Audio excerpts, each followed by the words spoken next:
लय विद्वान आहे अशातला काही भाग नाही. तुम्ही संत महात्मे जोपर्यंत तुम्हाला जे पाहिजे ते ह्या सच्चे पातळीला सांगा की आम्हाला ह्या प्रश्नांचं उत्तर पाहिजे, माझ्या मनामध्ये त्या शंका आहे आणि ह्या प्रश्नाचं उत्तर मला आज मिळालं पाहिजे. त्याला सांगून तर बघा, ज्या विठ्ठलाला, त्या देवाला, सद्गुरूला नक्की तुमच्या मनातील मनाचं ज्या प्रश्नांचं उत्तर आहे ते निघून जाईल. हा जो सत्कार झाला त्या परिवाराने केला, दोन्ही परिवार साजरे खूप छान सुंदर परिवार आहे. सचेवास कृपा करणार आहे परिवारावरती अशीच तुमची नजर असू द्या. त्या परिवाराला हमेशा सत्संग सेवा स्मरण घडावं, यामध्ये आनंद खुशिया भरपूर देणं, हमेशा हा परिवार संतांची सेवा करत राहावं, जरुरी नामस्मरणामध्ये राहावं. सद्गुरु माता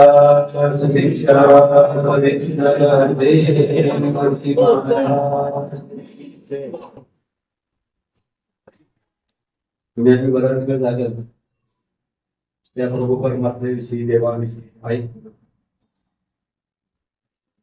आताच नव्हे तर जेव्हापासून तुमचा आमचा जन्म झाला तेव्हापासून आतापर्यंत आम्ही देवाविषयी ऐकतो ना, देवाविषयी ऐकतो. भजनाच्या माध्यमातून असू दे किंवा कीर्तनाच्या याच्यातून असू दे, अनेक मार्ग आहेत, अनेक साधन आहेत, सत्संग आहे. त्याच्या माध्यमातून आम्हाला तुम्हाला या प्रभू परमात्म्याचं गुणानुवाद ऐकायला मिळतं. जसं तुम्ही आम्ही लहानपणापासून एक गीत पहिला हमेशा चालायचं, मागे उगा मंगेश पुढे उभा मंगेश, है ना. पहिले एक लता मंगेशकरचं गीत त्या रेडिओवरती सारखे, मागे उभा मंगेश पुढे उभा मंगेश, माझा देव माझ्याकडे पाहतो. हे सासूजी कितीतरी वेळा ऐकलं. मग मंगेश म्हणजे परमात्मा, ईश्वर, विठ्ठल. मग माझ्या मागे पण तो उभारलाय आणि माझ्या पुढे पण तो उभारलाय आणि तो हमेशा सदोदिव 24 तास माझ्याकडे पाहतो असं त्या गीतातून सांगायचं. आम्ही आतापर्यंत जे जे संत महात्मे होऊन गेले, जगतवंदे जगद्गुरु तुकोबाराय असू दे, माऊली विष्णू ज्ञानेश्वर माऊली असू दे, एकनाथ महाराज, अनेक साधू संत, आज महात्म्याने तो जिक्र केला. दासगंधी पाहतो की कितीतरी दिवस झालं ते आम्ही सगळीकडे ते मोबाईलवरती पाहतो, टीव्ही वरती पाहतो की पालखी सोहळा दिंडी इथपर्यंत गेली, इथपर्यंत आली, असं झालं तसं झालं. काय काय परवा असे वातावरण झालं की उकडत गेली, बऱ्याच वारकऱ्यांचा तिथं मृत्यूही झाला. अशा अनेक गोष्टी तुम्ही आम्ही रोज अपडेट पाहतो बघतो. सासंगीजी ज्यांची आम्ही पालखी घेऊन जातो, जिची पालखी आम्ही घेऊन चाललेलो आहे, तिकडून तिथपर्यंत आम्ही चालत ते करतो. करा, चांगली गोष्ट आहे, करायला पाहिजे. त्या गोष्टीमध्ये कोणाचं असं म्हणजे विरोध आहे आमचा असं आम्हाला म्हणायचंच नाही. पण ज्या साधू संतांची आम्ही पालखी घेऊन जातो, ज्या साधू संतांना आम्ही मानतो, त्या साधू संतांनी नेमकं काय सांगितलं याच्याकडे पण पाहायला पाहिजे. जसं एखादा विद्यार्थी शाळेमध्ये गेला, आपल्या घरात मुलं आहेत, मुलं शाळेत चालली आणि ते शिक्षकांना भरपूर मानतात, शिक्षकांना भरपूर इज्जत देतात, शिक्षकांचे पादुका डोक्यावरती घेऊन सुद्धा फिरतात घरामध्ये. पण जर शिक्षकाने अभ्यास सांगितला असेल, त्या अभ्यासच केला नसेल तर त्या शिक्षक जे सांगायला लागले शाळेमध्ये, त्या शाळेमध्ये सांगणाऱ्या शिक्षकाचं अनुकरणच केलं नाही. फक्त शिक्षकांना जर मानत असेल तो विद्यार्थी पास होईल का, किंवा तो विद्यार्थी उत्तीर्ण होईल का, डिग्री प्राप्त करून येईल का, शिक्षकांना नेमकं काय सांगायचं आहे ते मानणं गरजेचं आहे. त्या शिक्षकांना इज्जत द्या, ते चांगलीच गोष्ट आहे, द्यायला पाहिजे. पण त्याचबरोबर त्या शिक्षकांचं म्हणणं काय आहे, शिक्षकांनी किती अभ्यास सांगितला, जर तो मुलगा नित्य नियमाने ते करत राहिला तर तो विद्यार्थी परिपूर्ण होतो आणि आपल्या शिक्षकांचा प्यारा होतो, आवडता होतो. त्याच पद्धतीनं त्या ज्ञानेश्वर माऊली, त्या तुकोबारायांनी जी साधसंगती आम्ही करतो चांगली गोष्ट आहे, पण त्याच बरोबर त्या माऊलीने जी गोष्ट सांगितली, माऊलीने काय सांगितलं त्यांच्या अभंगाच्या माध्यमातून, अहो माऊलीने आपल्यासाठी, कोणासाठी, आपल्या सर्वांच्यासाठी, पूर्ण मानव जातीसाठी तिने संस्कृत गीतेचं प्राकृतीमध्ये रूपांतर केलं, लोकांना समजावं ज्ञान म्हणजे काय आहे, देव म्हणजे काय आहे.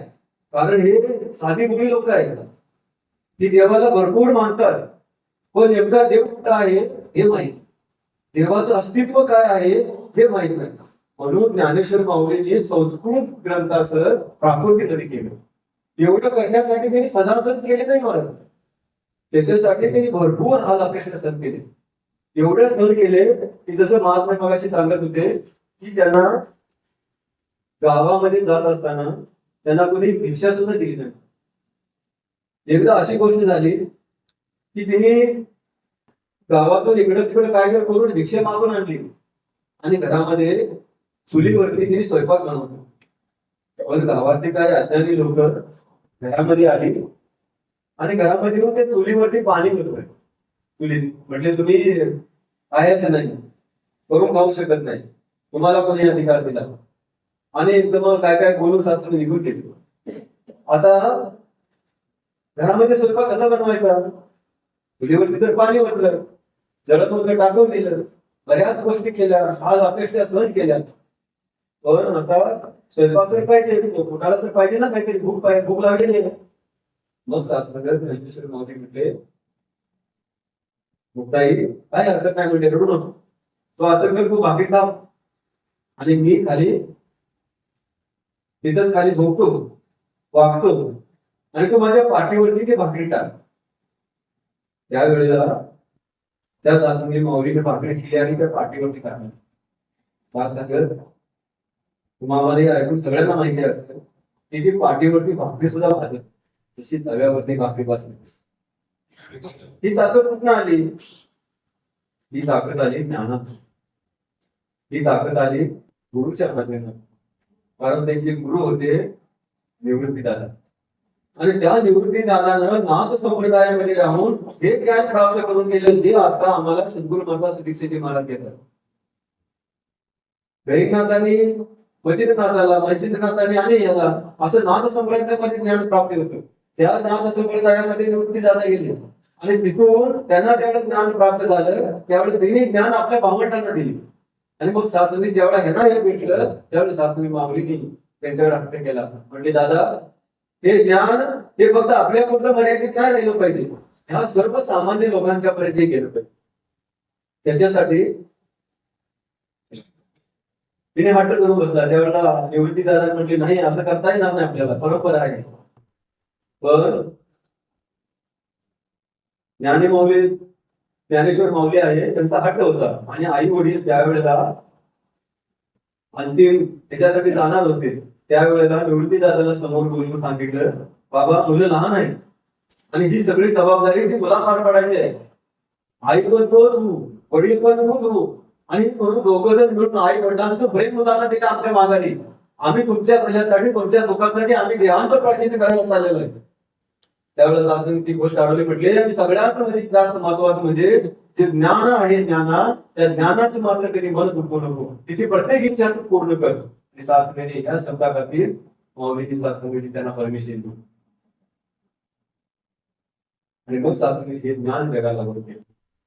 ज्या वेळेला हे ज्ञान त्यांना झालं माऊलीना, त्यावेळी माऊलीने सासंगी अभंग लिहिला, आणि तो अभंग आम्ही कितीतरी वेळा तो ऐकला असेल, पण तो अभंगामध्ये नेमकं काय सांगितलं ते मात्र सासंगी आम्ही बघत नाही.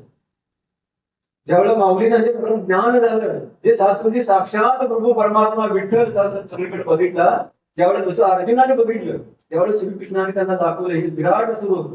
त्यावेळेस सासंगी अर्जुन जसं घ्यायला लागला होता, त्याप्रमाणे ज्या वेळेला माऊलीना सासंगी ज्ञान झालं त्यावेळी माऊली म्हणतात की आम्ही तुम्ही आज पण सासंगी असं कोणतरी म्हणत असेल की देवाला पाहता येत नाही, देवाला जाणता येत नाही, देव पाहता येतो का? माऊली विष्णू ज्ञानेश्वर माऊली सांगते, आजी सोनियाचा दिनू वर्षे अमृताचा घनू. आजी सोनियाचा दिनू. अहो हा सोन्याचा दिवस आहे. सोन्यापेक्षा पण एवढा माझ्यासाठी दिवस झाला. कारण ते पुढे अभंगामध्ये सांगतात, आजी सोनियाचा दिनू वर्षे अमृताचा घनू. अहो एवढ्या वर्षाच्या नंतर असा माझ्यासाठी दिवस आलेला, इतका आनंदाचा दिवस आला. सोन्यापेक्षा पण चांगला माझ्या दिवसात आनंद झाला. मला भरपूर आनंद झालेला. आजी सोनियाचा दिनू वर्ष अमृताचा घनू.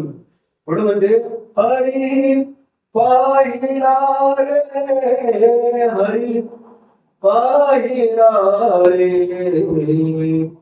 कसा हरी पाहिला? सभायाभ्यंतरी अवघा व्यापक मुरारी अवघा व्यापक मुरारी. अहो तो सभाय आहे, अभ्यंतर आहे, माझ्या अंगसंग आहे, वरती आहे, खाली आहे, पुढं आहे, माग आहे. जसं मग सांगितलं की मागे उभा मंगेश, पुढा उभ्या मंगेश. हा देव सगळीकडे भरून उरलेला आहे. तो मला देव दिसला. माऊली सांगते, मग शास्त्रजी तुम्हाला देव दिसणार नाही का? त्याला बघण्यासाठी सद्गुरूंनी दिलेली ज्ञानदृष्टी आहे, या ज्ञानदृष्टीने बघावं लागेल. ह्या ज्ञानदृष्टीने ह्या चमड्याच्या दृष्टीने दिसणार नाही.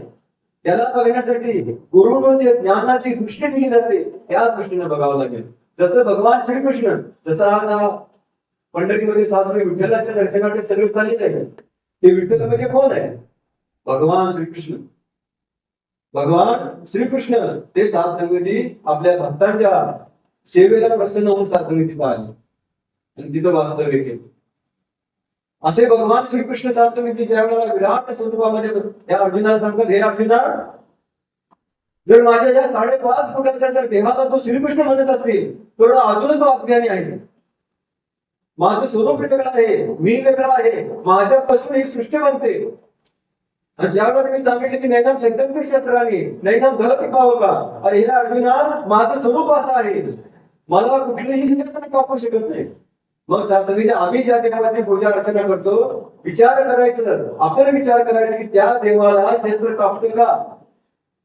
देवानं स्वतःचं स्वरूप सांगितलं, मी कसा आहे, मी निर्गुण आहे, मी निरंकार आहे, माझ्या जगामध्ये परिवर्तन होईल, माझ्यामध्ये परिवर्तन होत नाही. मला कुठले शस्त्र कापू शकत नाही, कुठला अस्त्र कापू शकत नाही, मला पाणी भिजवू शकत नाही. नैनाम चैतन्य शस्त्राने नैनाम दहती पाहो का, माने कधीही नष्ट होत नाही. मला कुठल्याही जगामध्ये काहीच झालं परिवर्तन होईल, पण माझ्यामध्ये कधी परिवर्तन होत नाही. ते पूर्ण ब्रह्मांड माझ्यामध्ये आहे. आणि हेच संत सांगतात, हमेशा वारंवार प्रत्येक संतांनी हे सांगितलं की देव असा आहे. आम्ही देवाची पूजा करतो ती देवाची मूर्ती आहे, पण देव वेगळा आणि देवाची मूर्ती वेगळी. जसं आपण आहे, मी वेगळा आहे आणि माझा फोटो वेगळा आहे. जसं तुम्ही आहात, तुम्ही हिता आहात आणि तुमचा फोटो काढून जर लावला तर तुमच्यामध्ये आणि फोटो मध्ये फरक नाही का? एकच आहे. तो माझा फोटो आहे, पण मी माझे फोटो नव्हे. जसं देवाची मूर्ती मूर्ती वेगळं आणि देव वेगळा. अहो देव असं आहे की संत महात्मे संत सांगतात, ज्याही ज्यासी नाही पाठ, ज्यासी नाही पोट. काय सांगतात? ज्यासी नाही पाठ, ज्यासी नाही पोट, काही नसताना घेतो त्रिलोक्याचा घोट. अहो त्या परमात्म्याला, ज्या देवाला पाठ पण नाही, पोट पण नाही, काही नसलं तरी सुद्धा 3 लोकांचा घोट करतो. एक घोट. मग सांगितलं तुम्ही आम्ही पाणी पितो, मगाशी मागणी पाणी पिलं, आपण पाणी पितो, पाणी पिल्यानंतर एक घोट पिता असतो आपला, केवढा असतो? जेवढा आपल्या मुखामध्ये बसेल तेवढा एक घोट. मग सांगितली घोट मोठा का घोट घेणारा मोठा? आपला काय मोठं असतं? घोट मोठा का घोट घेणारा मोठा? घोट घेणारा मोठा ना, आपण मोठा असतो आणि घोट केवढा एवढा असतो. मग सांगितली जर परमात्मा एवढा मोठा असेल की 3 लोकांचा एक घोट करत असेल, तर मग देव किती मोठा? 3 लोक म्हणजे कुठले? स्वर्ग, जेव्हा आम्ही दिसतो, स्वर्ग, मृत्यू, हे आता आम्ही बसलो ही मृत्यू, आणि पाताळ म्हणजे वरती मधली जागा येईल. आणि ह्याच्यामध्ये 3 आहेत. 3 लोक, 9 खंड. इसमें मध्ये 3 लोग 9 खंड में गुरु से बड़ा न कोई. संत सांगतात या 3 लोक 9 खंडाचा एक लोक म्हणजे सात संघाचे 3 लोक म्हणजे स्वर्ग पृथ्वी आणि पाताळ. स्वर्गामध्ये 3 चंद्र सूर्य तारे. स्वर्गामध्ये किती 3 चंद्र जे सात संघाचे आता आहे. सूर्य सकाळी येतो तो सूर्य आणि तारे जे आता संध्याकाळी दिसतात ते किती आहेत तारे कोण मोजू शकतो का नाही. सूर्य किती त्याच्यामध्ये आग आहे काय काय करतो काय काय नाही किती मोठा आहे तो सूर्य चंद्र तारे हे 3. पृथ्वी लोकामध्ये जमीन अग्नी वायू पाणी ती जमीन किती मोठी जमीन आहे. अशी 6 संख्येची पृथ्वी कितीतरी या ब्रह्मांडामध्ये फिरतात. त्याच्यापेक्षा पण मोठमोठे ब्रह्मांडामध्ये आहे. मग 6 संख्येची त्याच्यामध्ये 3 त्याच्यामध्ये 3 आणि पाताळामध्ये 3. पाताळामध्ये हवा ज्याचा हवा चालली हवा जीव जो सासमध्ये आतमध्ये बसलाय तो जीव आणि आवाज त्या तुमच्यापर्यंत पुष्प हा. हे सगळं ह्या पूर्ण ब्रह्मांडाचा एक गोट परमात्मा घेतो. मग देव किती मोठा. आणि म्हणून भगवान श्रीकृष्णाने ज्या वेळेला हे अर्जुनाला सांगितलं हे अर्जुना हे तर माझं विराट रूप आहे. मी असा नाही की तुम्हाला तसं समजतो. मी या फक्त शरीराच्या माध्यमातून तिथे मी आलेलो आहे. पण मी वेगळा आणि माझं स्वरूप वेगळं. तू मला जे बघतोस आता मला साकार रूपामध्ये बघतो आणि मी आहे वेगळा तो निर्गुण आहे. आणि म्हणून आम्ही किती वेळा ऐकतो तुझ सगुण म्हणू निर्गुण रे. काय म्हणावं देवाला सगुण म्हणावं का निर्गुण म्हणावं. संत म्हणतात सगुण निर्गुण एक गोविंद रे. अहो सगुण आणि निर्गुण एकच गोविंद आहे. आणि तोच परमात्मा सगळ्याच्या घटामध्ये बसलाय. म्हणून तर हे शरीर चालतं बोलतं सगळं काय करतं ना. असा हा प्रभू परमात्मा सगळीकडे भरून उरलेला आहे. माझ्या मागा आहे पुढा आहे. आणि संत सांगतात जेथे जातो तेथे तू माझ्या सांगती चाल विषयी हाती धरून या. अहो मी जिथे जिथे जातो तिथे हा माझा देव हा विठ्ठल माझ्या जवळ आहे. माझा हात धरून माझा बोट धरून मला चालवतो. अशा देवाला आम्ही पाहिलं का जो माझ्या हमेशा 24 तास 24 आवर्स माझी रक्षा करतो. असा देव आहे कसा आहे. ज्या देवाची मी भक्ती करतो तो देव असा आहे. सासंगीची देवाला नाव अनेक असतील पण देव मात्र जगामध्ये एकच आहे. म्हणून साईबाबा सांगितले सबका मालिक 4 आहे किती एक आहे. सबका मालिक एक आहे. आणि संत काय सांगतात एक देव आहे घरात. एक देव आहे घरा माया अटीला पसारा शरण जावे संत जना सत्य मानावे निर्गुण. अहो जगामध्ये देव एक आहे. जसं आपण स्वतः आहोत जसं मी आहे तुम्ही आहे तुम्ही आहे. मला सांगा तुमचे नाव काय. प्रत्येकाने आपापल्या मनात म्हणा की माझं नाव राजा आहे. मी जसं मी राजा आहे तसं तुम्ही आणि म्हणतात असं. पण एका माणसाला किती नावानं बोलवतात. कोण आपल्या नावानं बोलवत असेल कोण आपल्याला दादा म्हणत असेल कोण अण्णा म्हणत असेल है ना. कोण मामा म्हणत असेल कोण आबो म्हणत असेल कोण अनेक कितीतरी नाव आहेत एका माणसाला. मग सर माणूस वेगळा झाला का. माणूस तर एकच आहे पण त्या माणसाला नाव मात्र अनेक आहेत. जसं पाणी आहे पाणी एक आहे पण त्या पाण्याला नाव किती. आपल्या भाषेत आपण काय म्हणतो पाणी काय म्हणतो पाणी. हिंदीमध्ये काय म्हणतात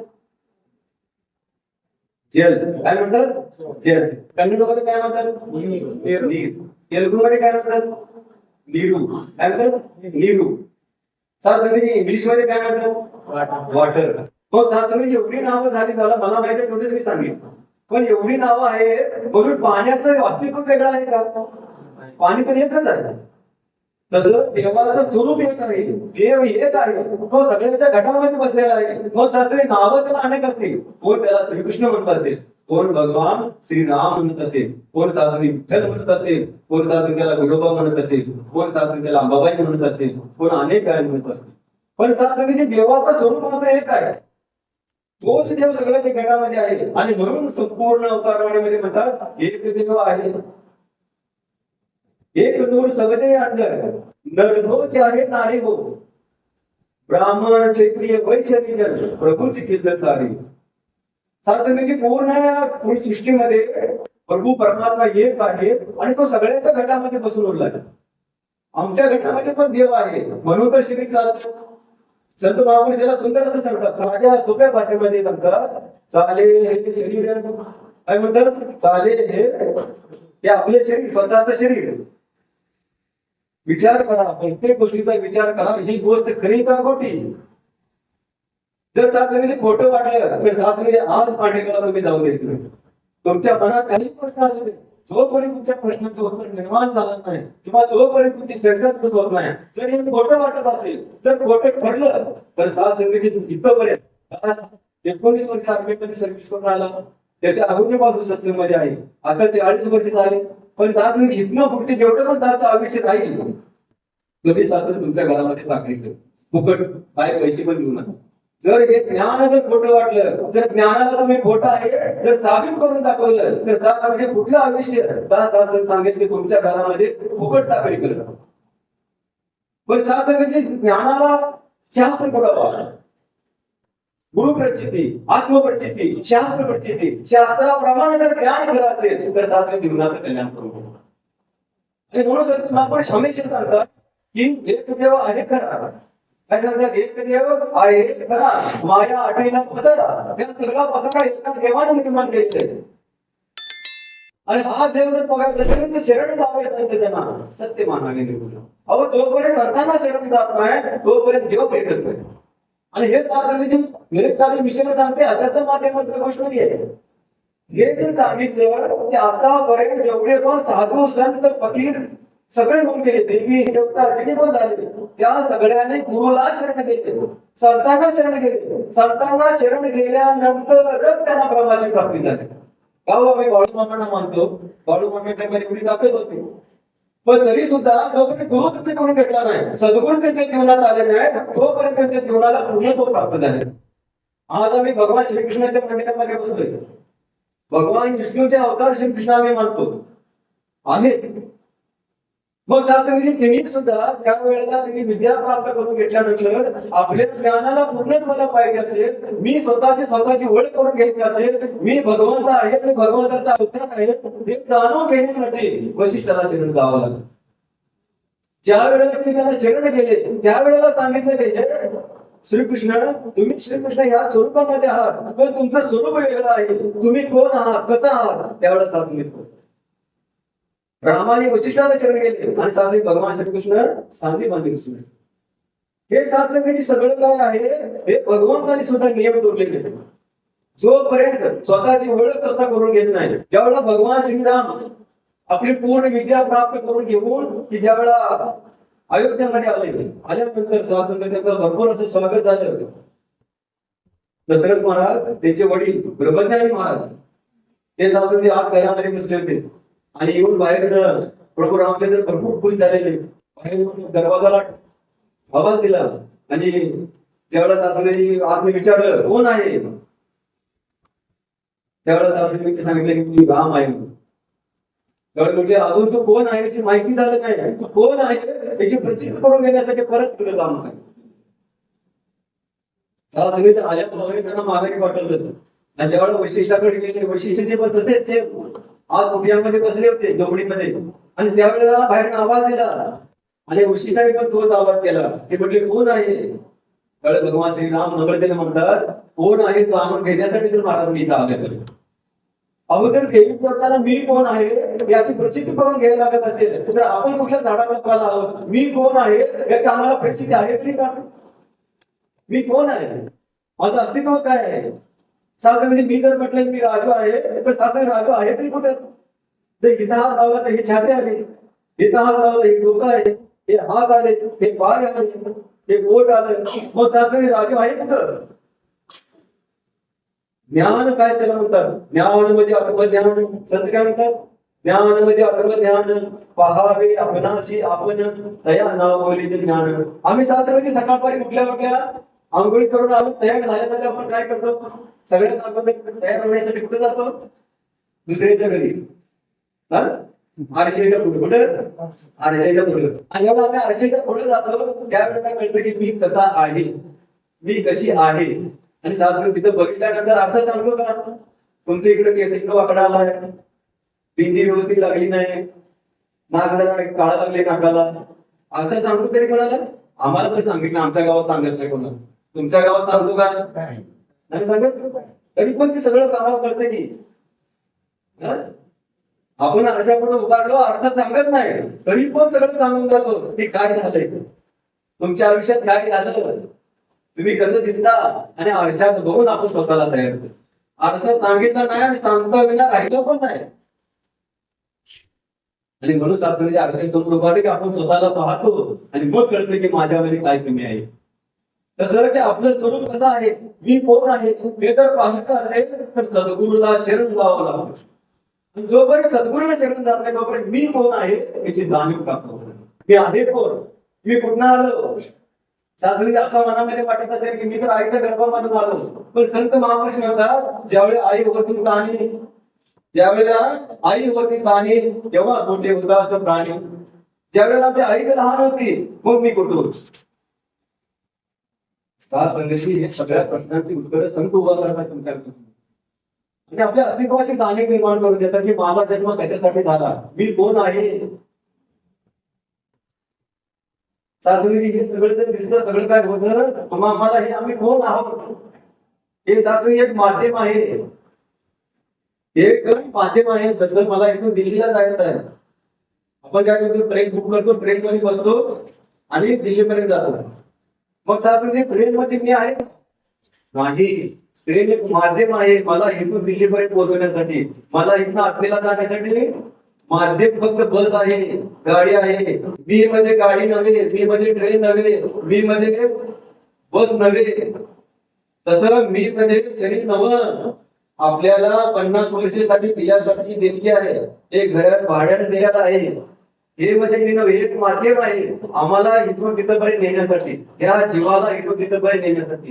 मग मी कोण आहे, मी आलो कुठनं, आणि हे शरीर इथं सोडल्यानंतर मी जाणार आहे कुठं.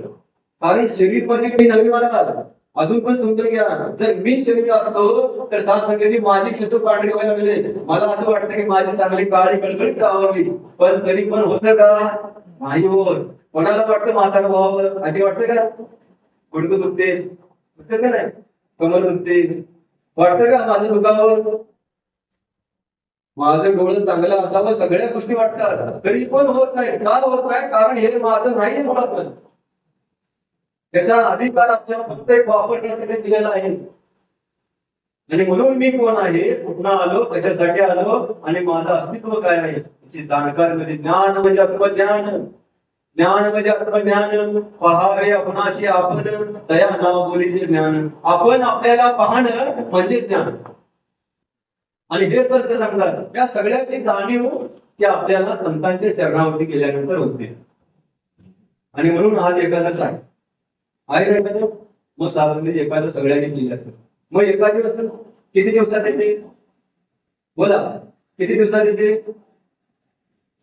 14 दिवसात, 13, 10व्या दिवस. सास कधी करत नाही म्हणून विचार. 10व्या दिवशी येते का? किती दिवसात येते? बोला, 15 दिवसात. किती? 15 येते का? मग 15 दिवसातच काय येते? 16व्या दिवशी काय येत नाही? 10व्या दिवशी काय येत नाही? सात संगती ह्याच्या पाठीमाग पण राज आहे, कारण आहे. सात संगती जगतवंदे जगद्गुरु तुकोबारायांना असं ज्ञानाची चर्चा, असं सगळं देवाविषयी वर्णन ऐकल्यावर त्यांच्या मनामध्ये परत जिज्ञासा. त्यांचे गुरु बाबा चिंतले महाराज ज्यावेळा अस्तित्वात होते त्यावेळा भरपूर सांगितले त्यांना, अरे बाबा विठ्ठल, वी म्हणजे विश्वास, ठ म्हणजे ठसलेला, ल म्हणजे त्याचा कधी लाश होत नाही, लय होत नाही, असा विठ्ठल पाहून घे बाबा. पण सात कधी ऐकलं नाही, काय नाही. आणि बाबा श्रीपती महाराज सोबत निघून गेले. ही लोक आता वारले, त्याच्यानंतर त्यांच्या मनामध्ये अशी जिज्ञासा निर्माण झाली, मला आता विठ्ठलाला देवाला पाहायचं, आता कुठं आणायचं. म्हणून भामगिरी पर्वतावरती सात तिथं जाऊन तुकोबारायांनी अनुष्ठान मांडलं, तपश्चर्या चालू केली. 10व्या दिवशी भगवान विठ्ठल सुद्धा आले आणि म्हटले, बोल काय पाहिजे. त्यावेळेस असं तुकोबाराय म्हणतात, देवा मी तुम्हाला कधी बोलवले? मी तर तुम्हाला बोलवलंच नाही. त्यावेळेला परत माघारी म्हटले मला बाबा चैतन्य महाराजांना भेटायचं. 15 दिवस अन्न पाणी न काही खाता त्यांनी सातसंगीची तपश्चर्या केली. आणि 15व्या दिवशी बाबा चैतन्य महाराजांना परत उभा राहण्यासाठी वापस द्यावं लागलं. आले आणि मग सातसंगीची त्यांना हे विराट स्वरूप पाहायला मिळालं, जे सातसंगीची सद्गुरू माताजीच्या स्वरूपात आज भेटलं. आणि म्हणून त्यावेळेला तुकोबाराय म्हणतात 15 दिवसामध्ये झाला साक्षात्कार, विठू भेटला म्हणजे निराकार. 15 दिवसामध्ये मला साक्षात्कार झाला, मला सद्गुरू भेटले आणि मग मला या प्रभू परमात्म्याचे विठ्ठलाचं दर्शन झालं. आणि म्हणून एकादश 15व्या दिवशी येते का, कारण 15 दिवस अनुष्ठान म्हटले, तपश्चर्या केली तुकोबारायांनी आणि 15व्या दिवशी झाला. म्हणून एकादश एकादश म्हणजे एक दस म्हणजे 10 दिशा, एक 10 दिशा, एक प्रभू परमात्मा, एक विठ्ठल, एक आहे जगामध्ये देव, एक आहे विठ्ठल, एक आहे. आणि तो कसा आहे, 10 दिशात आहे. 10 दिशा कुठल्या, पूर्व पश्चिम दक्षिण उत्तर आग्नेय नैऋत्य वायव्य दिशाने वर आणि खाली. किती झाले, 10. त्या 10 दिशांमध्ये विठ्ठल आहे. म्हणून एकादश, एक विठ्ठल आणि 10 दिशांमध्ये करून उरलाय. तो मला भेटला म्हणून एकादश आहे. तुम्ही आम्ही करतो एकादश, विठ्ठल भेटला का? अहो भेटला नसेल तर भेटून घ्या, जाणून घ्या, देवाला पाहून घ्या. देवाला पाहिल्यानंतरच भक्तीला सुरुवात होते. या दास बोलत असताना जर का वेळावर शब्द गेला असेल, कुणाच्या हृदयाला लागला असेल, शिकवलेला असेल, कारण सासंगीची तुम्हाला ऐकावं वाटतं, मला बोलू वाटतं, सासंगीची वेळ आपली मर्यादा गाठलेली आहे. या सासंगी परत कधी तुमचा आशीर्वाद घेण्याचा, तुमचं दर्शन करण्याचा मौका मिळाला, सासंगीची व्यक्ती घडी सासंगी सत्य भाषा परत प्रिया, ज्या देवाची तुम्ही आम्ही भक्ती करतो, कुठलाही देव सासंगी असो, त्या देवाला पाहून घ्या, स्वतःचं स्वरूप पाहून घ्या. मी कोण आहे, देव कोण आहे, आने का घाट को, जाने का घाट को, ब्रह्म का कपाट को, कौन आवे कौन जावे, कौन में कौन समाये, अगर यही नहीं जाना संत म्हणतात. म्हणून या ब्रह्माची करा, ब्रह्म की प्राप्ती, ब्रह्म की समाप्ती. ज्या दिवशी तुम्हाला देवाची प्राप्ती होईल, देवाचं स्वरूप कळत, स्वतःचं स्वरूप कळत, त्यावेळेला सगळे ग्रंथ आपोआप तुम्हाला मिळायला लागतात. सगळ्या संतांचे बोध तुम्हाला पाहायला लागतात. संतांनी नेमकं काय सांगितलं, भगवंताने काय सांगितलं, ज्या दिवशी तुम्हाला ज्ञान प्राप्त होईल, देव मिळेल, त्यावेळेला सगळ्या गोष्टीची निराशा होईल. आनंदी वातावरण, घरामध्ये आनंद, सुख शांती सगळं निर्माण होतं. कधी, ज्यावेळेला देव येतो आपल्या जीवनात. देव एकदा जीवनात आला की घरामध्ये वातावरण खराब असेल तर चांगलं वातावरण, घरामध्ये भांडण होत असतील कधीही भांडण होणार नाही. घरामध्ये तुम्हाला असं काही वाटत असेल तर या ज्ञानाला प्राप्त करून घ्या. तुमच्यावर कोण निघू पण लागणार नाही, नारळ पण टाकणार नाही. आपल्या काहीही प्रकारचे कोण काय करायचं ते करू दे, तुमच्या केसाला सुद्धा टका लागणार नाही, हे ताजची गॅरंटी आहे. खरंच या देवाला पाहून घ्या, त्याच्या स्वरूपाला सांगा. आपल्या लहान लहान मुलांना सत्संगाने घेऊन या, त्यांचेही जीवन सुधारक बनवा, आपले जीवन सुधारक म्हणून विलोक सुधारक घ्या. प्रेमाने बोला.